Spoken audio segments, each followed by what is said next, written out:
안녕하세요. 오늘은 나일락 이야기 해볼 거예요. 나일락을 보여준다면서 왜 비닐봉투만 하실 텐데요. 지금 이 안에 나일락이 들어있어요.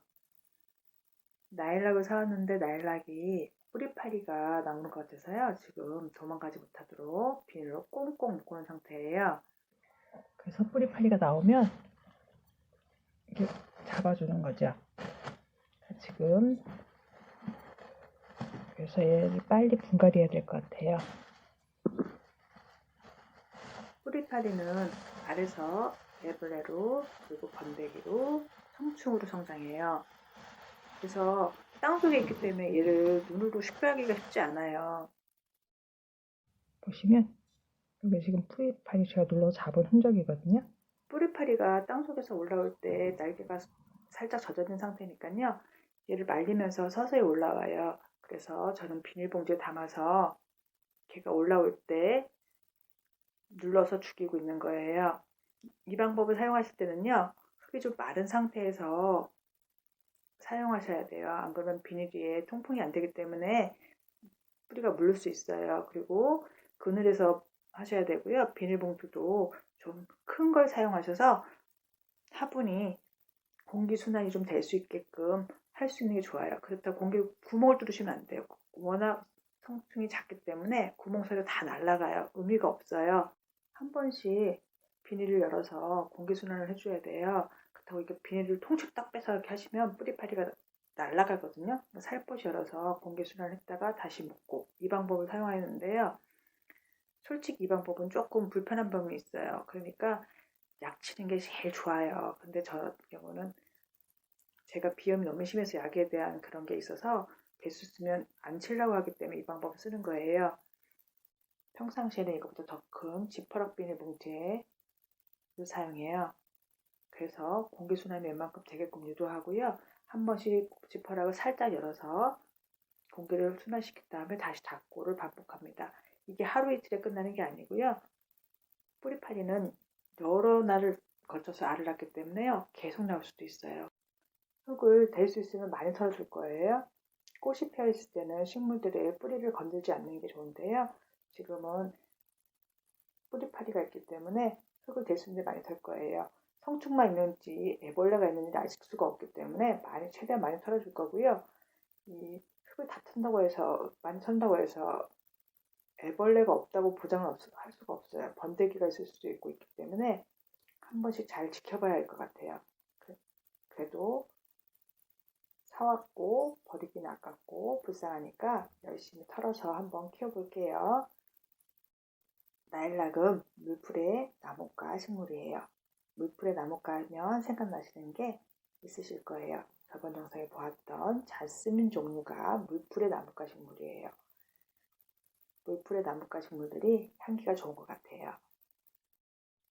나일락이 꽃 피는 시기는 5월이에요.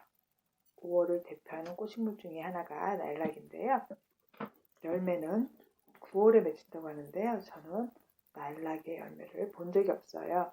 그 이유는 꽃이 지고 나면 항상 가지치기를 하기 때문에 나일락의 열매를 본 적이 없는 거예요. 우리가 많이 알고 있는 나일락 중에는 미스김 나일락이라고 있어요. 미스김 나일락은 미국의 식물 수집가가 우리나라의 수수꽃 따위를 보고 반해서 가지고 와서 개량해서 만든 나일락인데요. 사무실에 있는 한국계 직원의 이름을 따서 미스김 나일락이라고 지었다는 일화는 아주 유명하죠.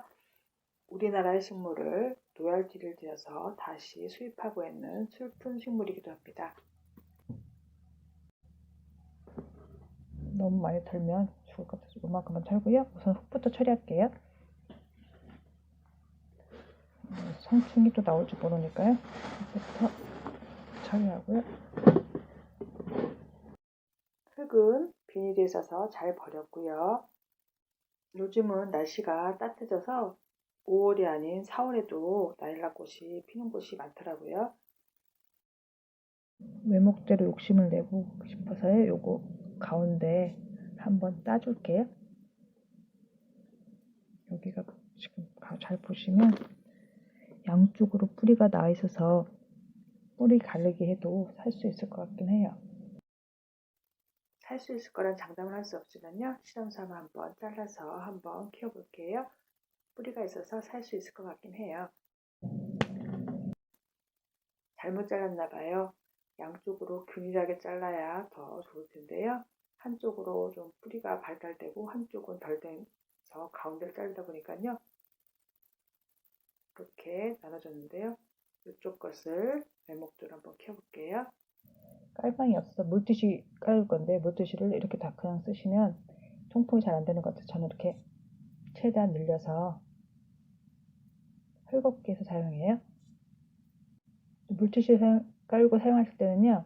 통풍이 그냥 뚫렸을 때보다 덜하기 때문에요. 옆에 구멍을 뚫어서 좀 통풍이 되게끔 해서 이렇게 구멍을 뚫어서요.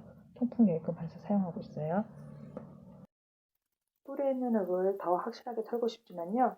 그러면 몸살을 앓을 것 같아서 물로 세척하는 방법은 사용하지 않았어요. 저는 오늘 배수층 만들지 않고 그냥 상토로만 채워서 분갈이 할 거예요.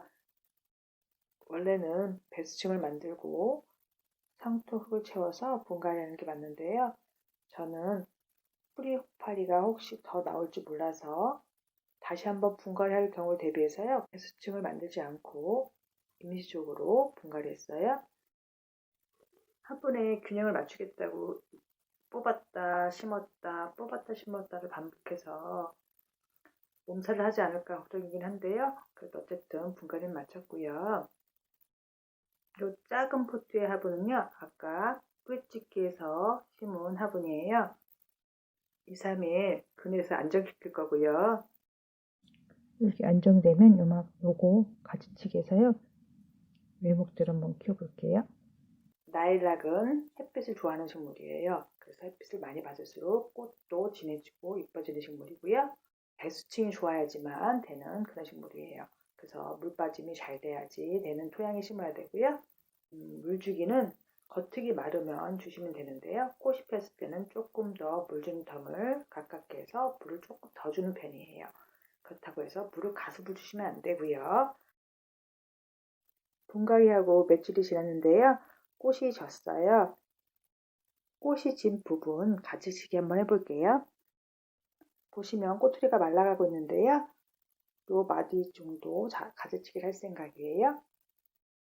라일락 꽃이 지면 바로 가지치기를 해서 옆 가지가 되도록 누를 써야 되는데요. 제가 게으름을 표현하고 가지치기 못해서 지금에도 가지치기 합니다.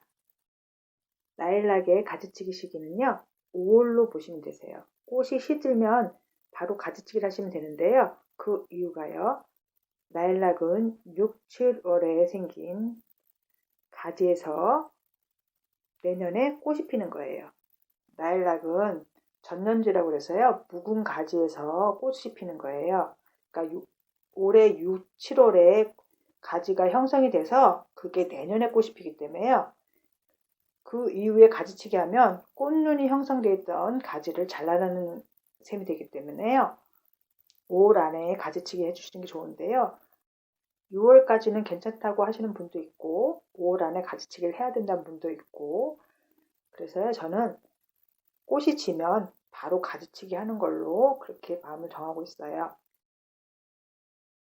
가지치기 후 며칠이 지난 모습이에요. 살짝 엽순이 나오는 게 보일 거예요. 이 가지가 내년에 꽃을 피워줄 거예요. 번식으로는 물꽂이와 삽목으로 번식하고요. 겨울에 노지 활동이 가능하고요. 화분째는 노지 활동하기가 조금 힘든 식물이라고 볼 수 있어요. 오늘의 이야기는 여기까지고요. 새로운 도전에 구독, 좋아요로 용기를 주세요. 다음에 또 만나요.